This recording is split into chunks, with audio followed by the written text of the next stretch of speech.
The Democrats are ready to elect a new DNC chair today as the party faces an identity crisis following those huge losses in 2024. Meanwhile, the White House is demanding an apology from Democrats after House Minority Leader Hakeem Jeffries said this about countering Trump's agenda. Listen. We are going to fight it legislatively. We are going to fight it in the courts. And we're going to fight it in the streets. Here with his reaction is Fox News contributor Joe Concha. Great to see you this morning, Joe. So do you get the sense that maybe Democrats might still be a little bit kind of in the wilderness? Deep in the wilderness. We're talking about like Robin Hood kind of wilderness at this point, Charlie. When you hear fight them in the streets. Walk in the woods with your Chardonnay Hillary wilderness.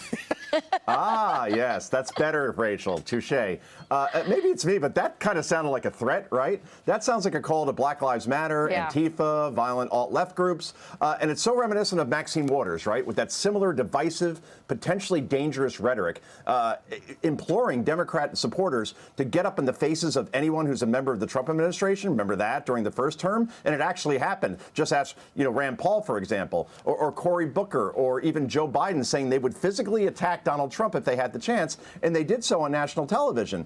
There was a poll out this week, Quinnipiac, I believe, that showed that the Democratic Party has never been this unpopular in the history of their polling. We're talking decades. Just 31%. Think about that. Less than 1/3 of Americans approve of the Democrat Party right now. And the reasons are simple. They have no message. They have no solutions. They just got spanked in the last election when they have virtually no power now in terms of majority in the House, in the Senate. More governors are Republican than Democrat. The Supreme Court is 6-3 conservative, in theory anyway. And the candidate they installed, their nominee, without one vote in an effort to save democracy or something, that was considered to be the worst campaign we have seen in our lifetime. So, you want to take the fight to the streets. Okay, it's a bold strategy. Let's see if it works out for them.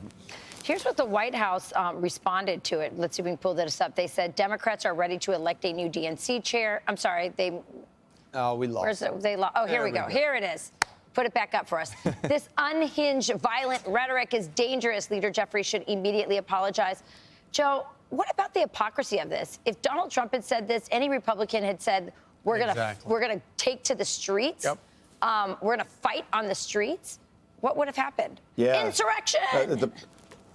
The store that sells the pitchforks that you protest with, they would run out of the pitchforks, right? That's exactly what would happen. And by the way, if we're talking about the context of Hakeem Jeffries' comment, he was talking about protecting those who are here illegally. A decided majority of Americans support deportation, especially when it comes to murderers, rapists, career criminals who enter this country illegally.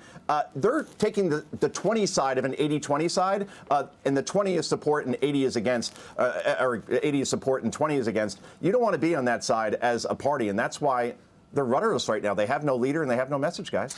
Yeah, we'll see. How it goes to elect a new DNC chair. Will it be the weakest link that everyone can meh about, or will it be some dynamic Donald Trump-like figure? I think the former is probably it. Meh for speaker. Thanks, Joe.